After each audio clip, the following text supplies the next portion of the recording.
Hello, my fellow concerned friends, and welcome back to my channel. Unless you're new here, in which case, welcome to my channel. I hope you enjoy this video. I hope you stick around and become a fellow concerned friend because we need more people concerned out there, right? As you guys can obviously tell from the title and thumbnail of this video, I am going to be discussing with you guys my thoughts on the new Netflix documentary, which is an hour and a half. So if you have the time, please watch it before you watch this video.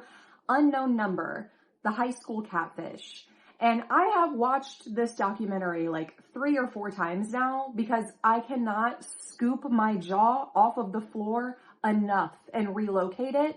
I have a lot to say about this, and it really did actually hit pretty close to home. I will be sharing a similar line of thinking that my parents have with Lauren's mom, Kendra, who we will be talking about obviously later. And I don't have a script for this video, guys. This is completely unscripted. I have no notes, I have nothing. I just have a lot of opinions and feelings about how terribly this entire situation was handled, not to mention a lot of feelings about how this documentary was pieced together and made. In general, I have a lot of feelings in total, and you guys are going to hear all of them if you want to. This is the new Netflix documentary that was released this year, Unknown Number, the high school catfish. And if you have not seen this yet, like I said, I 100% recommend watching that before watching this video because this video might be a little bit confusing and hard to keep up with because I mean, we're talking about a lot of different people, and I am not doing a retelling of the documentary. I am simply sharing my opinions on the documentary. However, I will try to fill you in as much as I can, as fast as I can, but you might just have to put puzzle pieces together throughout the video if you choose to not watch this. So there are some names you're gonna have to remember throughout this, okay? We have Lauren and Owen, who were a couple, and Lauren's mom's name is Kendra. Owen's mom's name is Jill, okay? Kendra and Jill, they're pretty good friends, right? They're talking to each other. Their family does stuff together. Like, it seems to be a very good relationship, a healthy relationship between both families, which in turn is really great for the little couple, right? You know, it's always great when the in-laws can get along. I actually would have no experience in that because I don't talk to any of my family, so there is no in-laws that my husband nor my in-laws have to deal with, and I luckily have decent in-laws. Everything about Lauren and Owen's life seems to be pretty normal, right? For like young teens, middle schoolers, you know, they've got their sports going on in school, they've got school stuff going on, their families are getting along, you know, they're a couple, everything seems to be going great until one day out of the blue, they start receiving text messages from an unknown number. Hi, Lauren. Owen is breaking up with you. He no longer likes you and hasn't liked you for a while. It's obvious he wants me. He laughs, smiles, touches my hair. Not sure what he told you, but he is coming to the Halloween party, and we are both down to You are a sweet girl, but I know I can give him what he wants. Sorry, not sorry. These text messages continued for well over a year and a half before the sender was ever found out. These children were put through such trauma for a year and a half before the sender was ever even located and stopped. And it wasn't just Lauren and Owen who were going through this trauma, who were experiencing the effects of this level of stalking and harassment from these text messages and this unknown number. It also inevitably leaked down through to other kids at school, as well as Owen's own cousin. And as if stalking and harassing, you know, middle schoolers isn't already enough to understand that this is a big deal, it was exacerbated by the nature of the messages.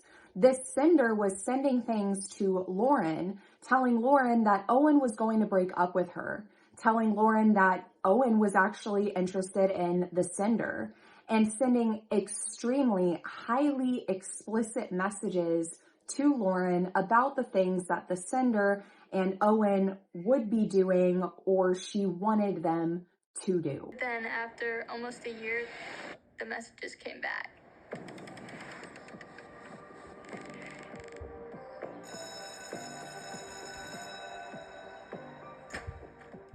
How's the happy couple? Preparing for the end of the golden relationship? We hear about how you are the forever couple.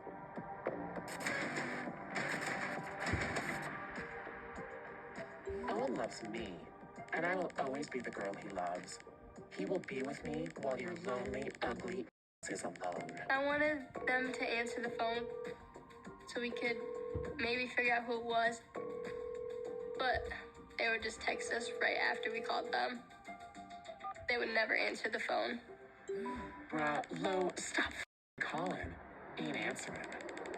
In a lot of the texts, the unknown sender called me by my nickname, Lo.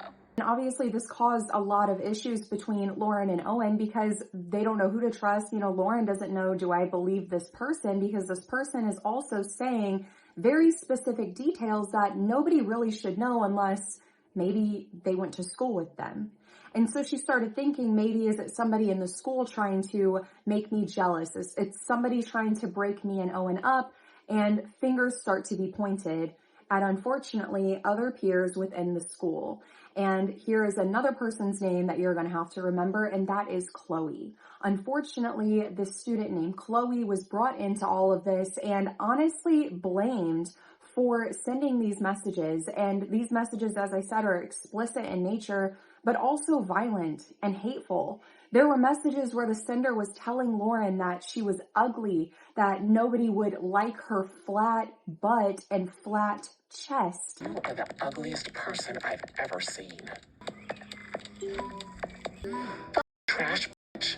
Don't wear leggings. Ain't no one wants to see your anorexic flat ass. You are worthless and mean nothing. You never have. Get a life out of here. Owen will never look at you again or talk to you. You fucked his life up so bad. His family hates you for it, and he will never in his life acknowledge you again. Get the fuck lost, bitch. He's done with you. And then it started to get worse and worse. Owen and I down to suck finger fuck. And even as extreme as telling Lauren to kill herself multiple times.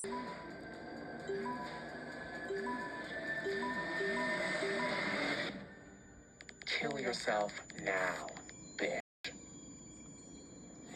His life would be better if you were dead.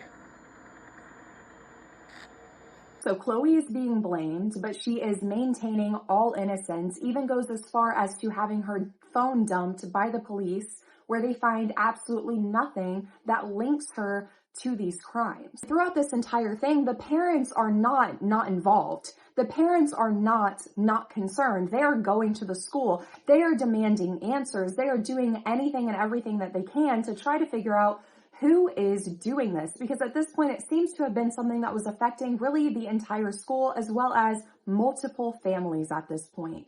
And these parents were so eager and so anxious to figure out who this was that was terrorizing their children that they even tried to organize a parent group to try to do almost their own investigation. Owen's mom, Jill, even went to the principal asking about some sort of phone rule. I mean, genuinely, these parents really were doing everything that they could in their power to try to put an end to what was going on. And even after Owen and Lauren split up, after they had broken up, done what they felt like the sender wanted them to do, it didn't stop.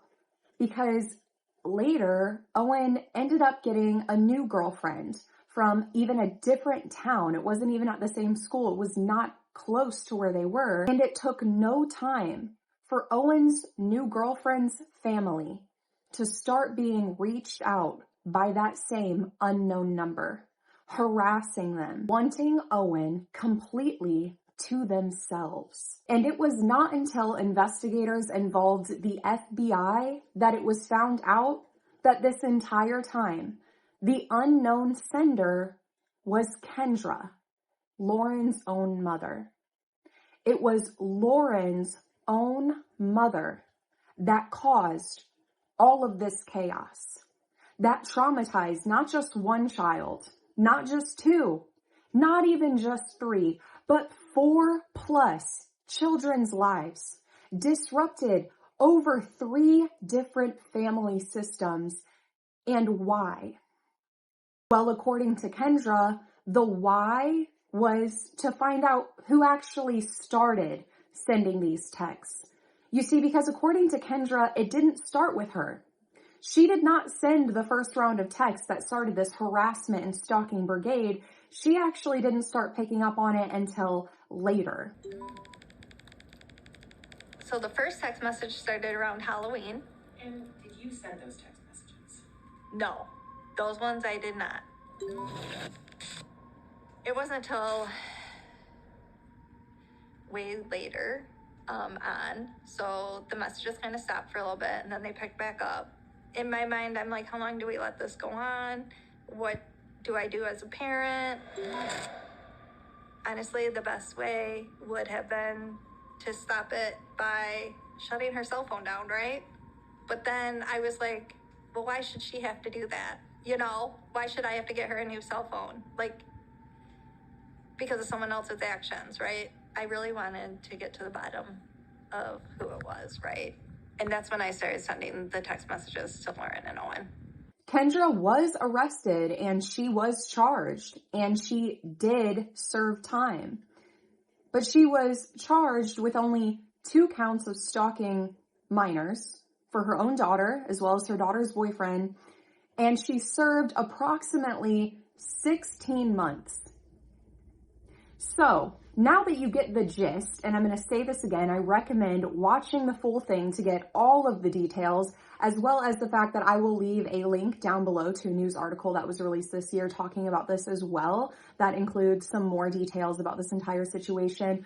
I please do that. Otherwise, my opinions may not make a lot of sense to you. I am horrified and I am disgusted, but I am not shocked that after everything that this woman, Kendra Licari, did to her daughter, Lauren, to her daughter's boyfriend, Owen, to Chloe, to Macy, to all of these kids who were involved, to Adriana, Owen's cousin, the fact that she, at the root of all of this, was only charged with 2 counts of stalking minors and only served approximately 16 months in jail. Are we joking? Do we need, let's just talk a little bit more about what was in these messages, and as well as talk about what the investigators actually think about Kendra's reason why she had to do that. Let's actually start there. So if you remember what I said and what she said is that the reason why she started doing this was because she wanted to try to find out who the real person behind these messages were. As if that makes any sense, right? So in her mind, someone is stalking and harassing her daughter, as well as her daughter's boyfriend, okay? And so as a mother, she said, you know what I should do? When they stop harassing my daughter and her boyfriend, I should start harassing my daughter and her boyfriend to figure out who is harassing my daughter and her boyfriend, because I'm sure what they'll do is say in the text messages, oh, is this so-and-so? And then I guess I'll just go confront them and tell them to stop. Like, that is the most, no, that doesn't even make sense. And what were these messages again? Not only encouraging her own daughter to commit severe self-harm, encouraging her daughter to commit suicide because her daughter was with Owen. She wasn't just saying this stuff willy-nilly. No. She was upset. The unknown sender was upset that Lauren was with Owen. She was obsessed with him. In my own opinion, she is, or at least was, completely infatuated and obsessed with Owen, and therefore jealous of her own daughter. And not to mention the jealousy and infatuation with her daughter's boyfriend, she also liked the way it made her feel as a mother when her baby girl would come home crying to her about the things being said and done to her. It was like a double win for her. Her messages about the things that she and Owen would do or have done or want to do or what she wants to do with him, it was not an act. It was not just her playing the role of a middle schooler, because middle schoolers, typical middle schoolers, are not sending each other messages that talk about creaming. They're not, the way that she is texting some of these things is a very, very clear telltale that this is an older person. These messages were a complete confession about what she wanted to happen, what she wanted to be reality. Talking about wanting her chest and his face, as well as multiple other disgusting, vile things that she said about this minor little boy.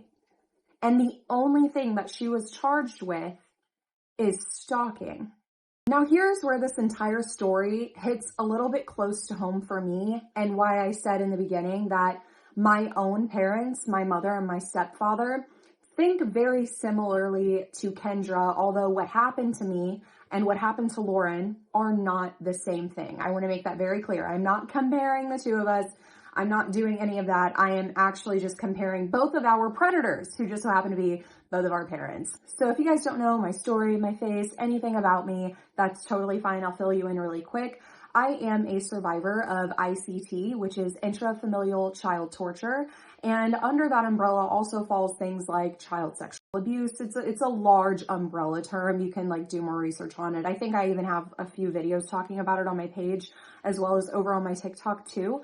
But I experienced child sexual abuse at the hands of my stepfather, as well as child abuse at the hands of my stepfather. He tried to take my life twice in one day because he didn't like how fast I was or was not doing the dishes and how quickly I was walking to go to do the dishes, or he just didn't like the way that I was walking.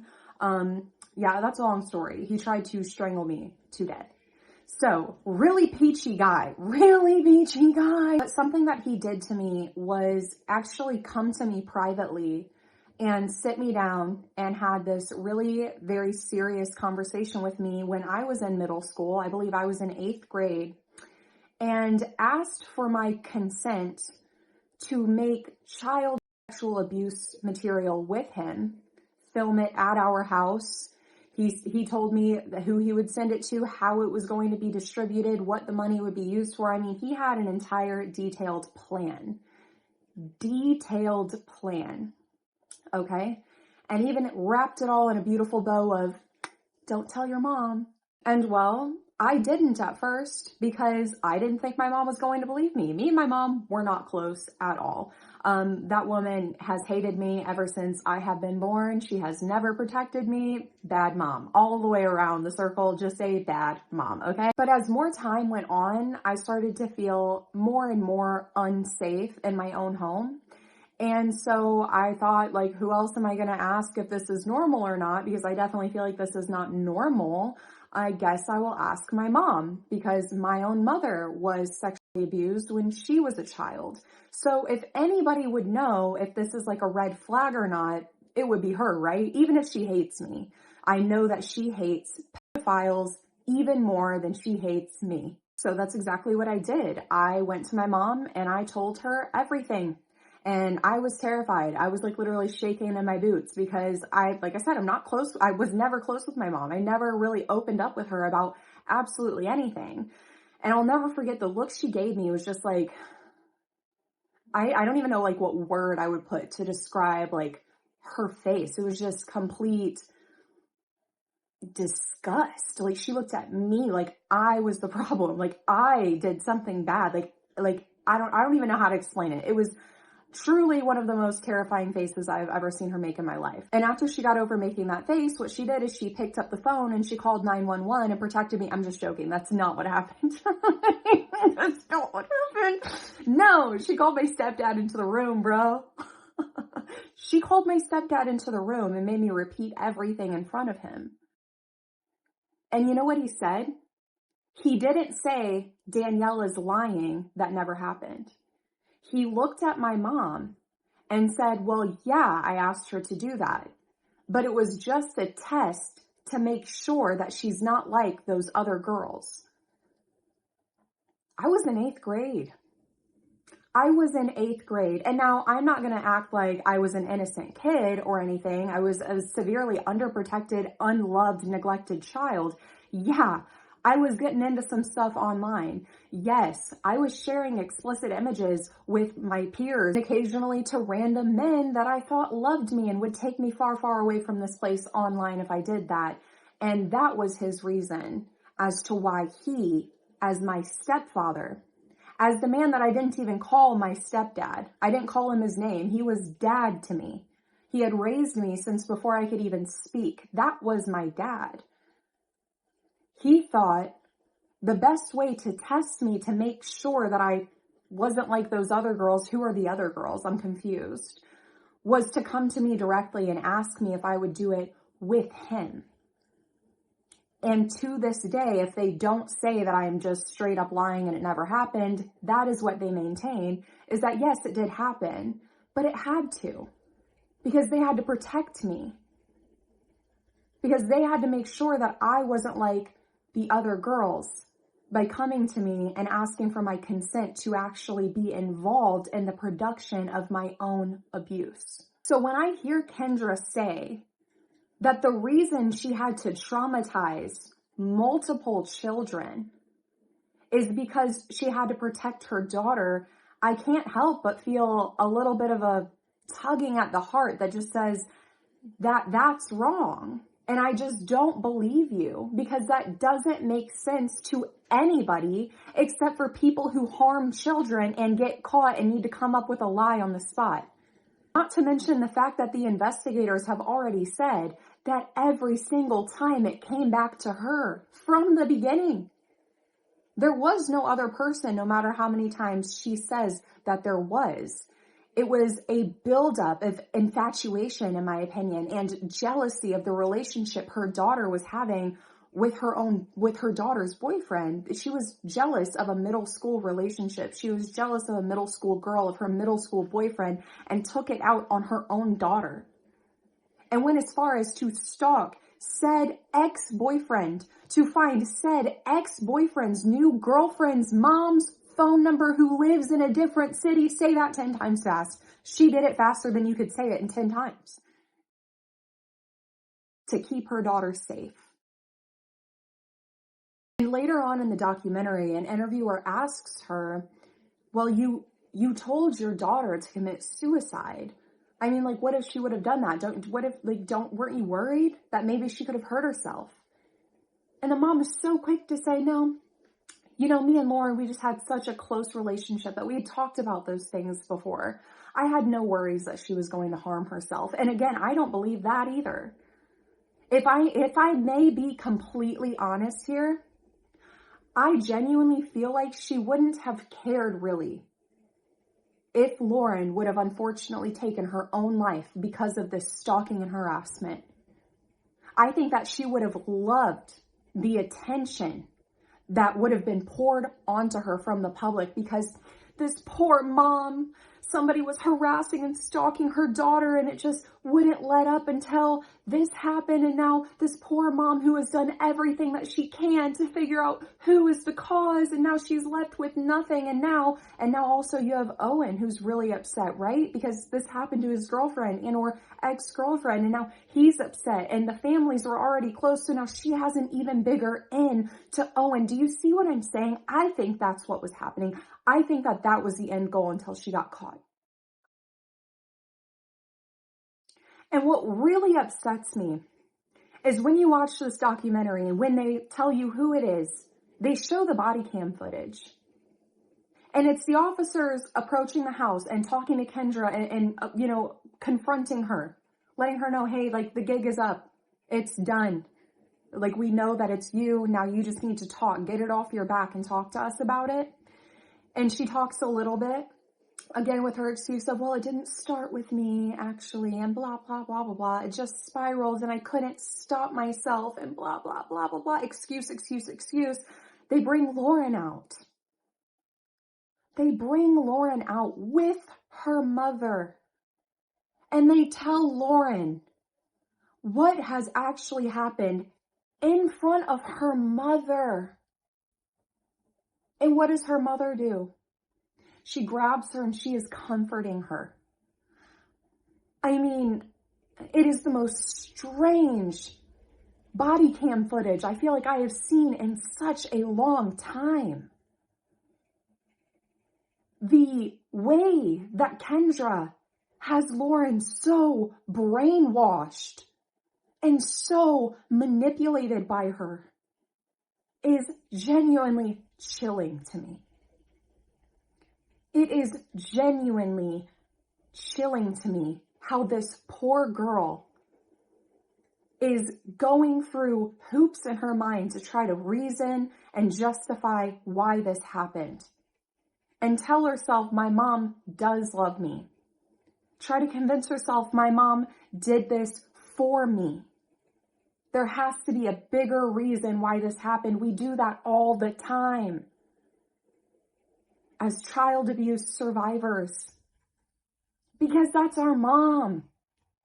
That's our dad.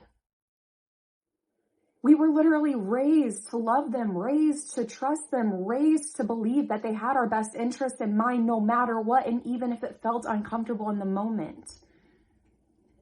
And it's unfortunate that so many parents take advantage of that, mine included. I am so saddened by the amount of discourse that I am seeing going on, criticizing and judging Lauren. Because at the end of the documentary, she mentions, that she does still love her mom. She wants to possibly see her mom again and rebuild some sort of relationship. And so many people are saying, I could never. Well, that just tells me Lauren knew the whole time and she was in on that. Like it was all just a big scheme. They did it together.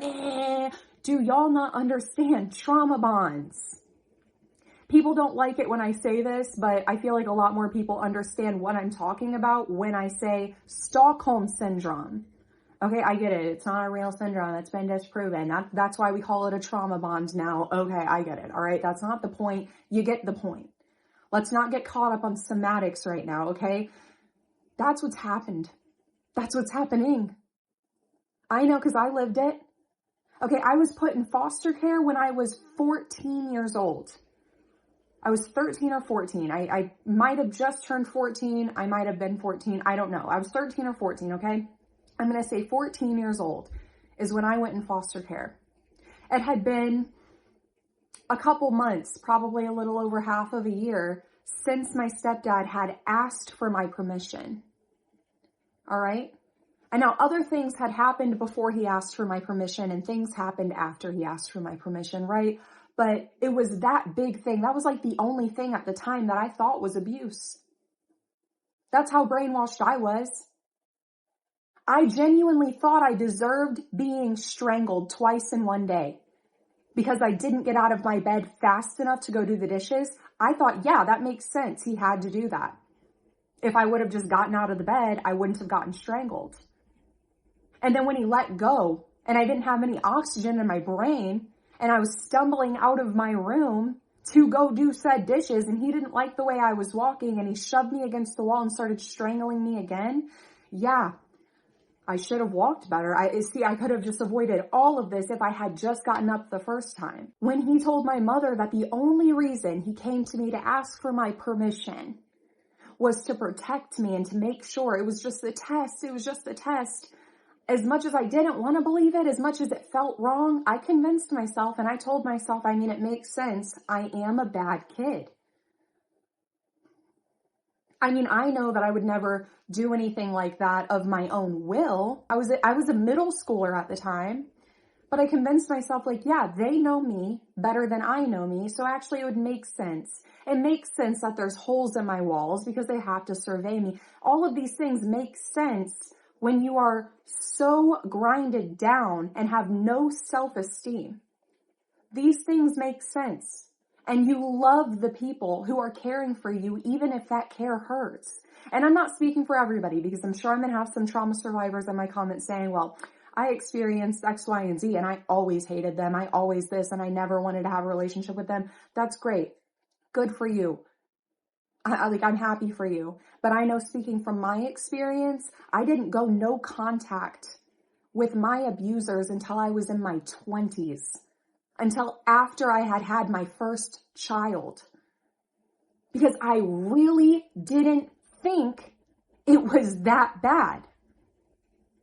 We play the comparison game. Even if it's just comparing my trauma to my mom's and my mom's trauma to her mom's. And we tell ourselves, well, it's not as bad as it could have been, so we need to be more forgiving. We need to be more understanding. Well, it was their first time living too. Well, I'm sure their childhood trauma played a part in my abuse, so I need to forgive. So yeah, I made excuses to myself for their actions all the way until I couldn't anymore. Until I was looking my own child in the face and I said to myself, I could never do that. I would never do that. I would never stay with somebody who could. And that's when it hit me like, damn, my parents are evil. And I have really been under their spell this whole time. And I am so thankful that when I decided to go no contact, I had nothing but support from my community, from people around me who were able to understand trauma bonds, people who had went through it themselves. And so if Lauren's watching this, I hope you know you're not alone. And you're not wrong for wanting your mom to be who you imagined her to be. You're not wrong for wanting to hold on to that hope. You're not wrong for having those feelings. Anybody who is listening to this right now who can relate, you are not the fault. We deserved that. We deserve to have a parent to trust. We deserved a parent who really did have our best interest in mind. All children do. So all of this hate that I'm seeing thrown at this poor girl who is so confused and just so badly wants her mom to be a good person, it's breaking my heart seeing that. Because I know how she feels. Maybe not the exact same way, because I wasn't close with my mom. Me and my mom did not have any sort of bond, and yet I still miss her.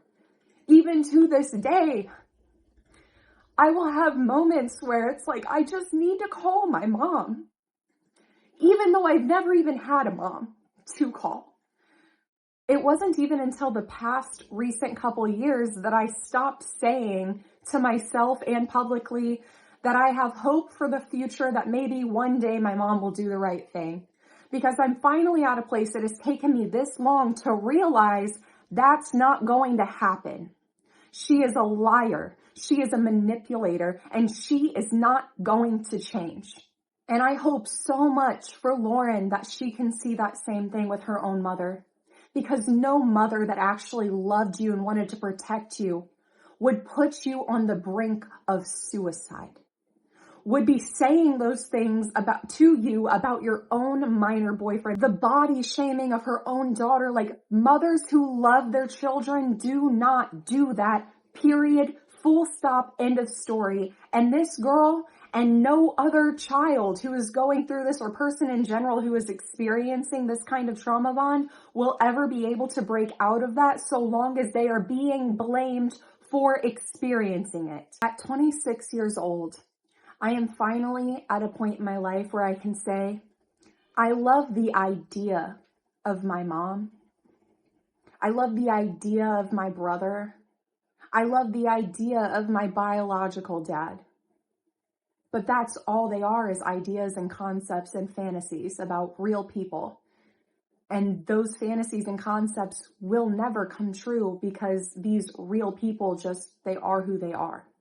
This is who they are. But knowing that doesn't take away that deep ache and desire for yourself to be wrong. This entire situation is incredibly sad and devastating for every single person involved, except for Kendra.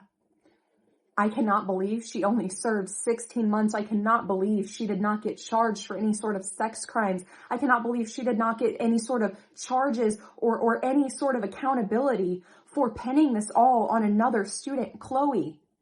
I do not feel like justice was served in this case. I really feel like the charges were like, oh, well, we have to do something to somebody about this. So here, damn, okay, here's some stalking charges. Where is the accountability? Where is the justice for Owen? Where is the justice for Owen's cousin? Where is the justice for all of these families, where is the justice?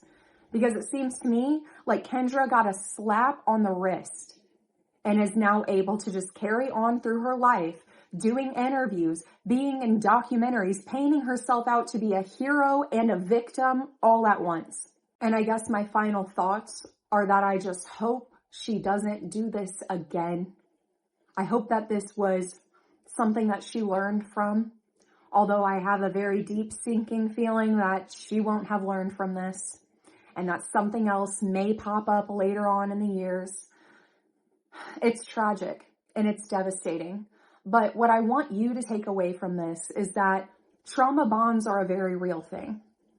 And that we should never be victim blaming a victim for experiencing complex emotions after discovering new details about a very traumatic thing that they have experienced. This entire case, this entire situation was already traumatic and confusing enough for these kids, and in this case specifically Lauren. Put yourself in her shoes for 2 seconds and imagine how much more complex and confusing you would feel if while your perpetrator was hugging you and you felt safe in their arms, you found out that the reason you felt so unsafe that you needed to go feel safe was because of that very same person, and yet they're still comforting you through you finding out this information. Comforting you. This girl is so young. The last thing she needs right now is the entire internet telling her that she was in on it, that this was her fault, that she's weird for loving her mother still. What she needs is nothing but support and community and people to say, hey, I get you, dude. And it is hard and it is not fair. And it makes me angry. But you're better than that. And you deserve better than that. And you don't have to go back to that. There is much greater out there for you. And let me be a testament to that. You do not have to be what they were. You can aim for the moon and you can get there. You might not get there as fast as everybody else because you didn't have that leg up in the world, but you can get there. It might not look the same as everybody else and it might look a lot worse than everybody else, but you can get where you want to be. Like, can we please stop ostracizing and victim blaming victims when they are not acting like the perfect victim? When a victim is not acting exactly like you think they should act during or after a traumatic event? Everyone processes their trauma differently. And the amount of time to process certain information, certain traumatic information for each individual is different person to person. Even if me and you went through the exact same trauma, guarantee you our healing process and our healing outcomes and our healing journeys are going to look drastically different as if we didn't even go through the same thing at all. What we need to do is not victim blame. When we don't understand something about a survivor, that is our time to listen and to support and to point them in the right direction for better support, like therapy. The worst thing that we can do for fellow survivors of trauma is look at each other and say, well, I wouldn't have handled it that way. I wouldn't have reacted that way, so I don't believe you. So I don't think it was that bad, so I think you were in on it. So blah, blah, blah, blah, blah. Like, why are we doing that? We're talking about a kid here. We're talking about someone who is in middle school here. But that is all I had to say about this very harrowing documentary. My heart's broken. I mean, it really, really genuinely is. And it's broken even more seeing the public's response to specifically Lauren. Man, it's just really hurt. It just really hurts. And then how ridiculous Kendra's excuse for doing this is. I can't. They all think and act the same, don't they? But I hope you guys liked this video. I know that this wasn't like a very informative video. It was more so just me kind of sharing my experience and giving you guys my opinion. But I felt really good making this video because, like I said, like it's just really seeing the discourse around these victims is really bothering me a lot. And I just had to get this off my chest if I'm being honest. So that's the whole video, and I will see you guys on the next one, which will be, is today Wednesday? Yeah, I'm filming this on Wednesday. So I'll see you guys Saturday, Sunday, this weekend. You know how it is. I don't always like post on the exact right day, but I'm at least within that 2-day time frame. And this is for everyone who keeps commenting on my videos. When are you going to make a video on this? When are you going to talk about this? You said you were going to talk about this. I'm going to get to it, guys. Please. Get off my throat a little bit, please, okay? I just moved to a new state, my dudes, all right? I am not just a human being. I am a mother, okay? And I'm also an animal mom. Well, you can't see my cat because he's so black, but he is right there, okay? I am also an animal mom to, oh, there he is, 4 fur babies, as well as my real human babies. So I'm very busy, all right?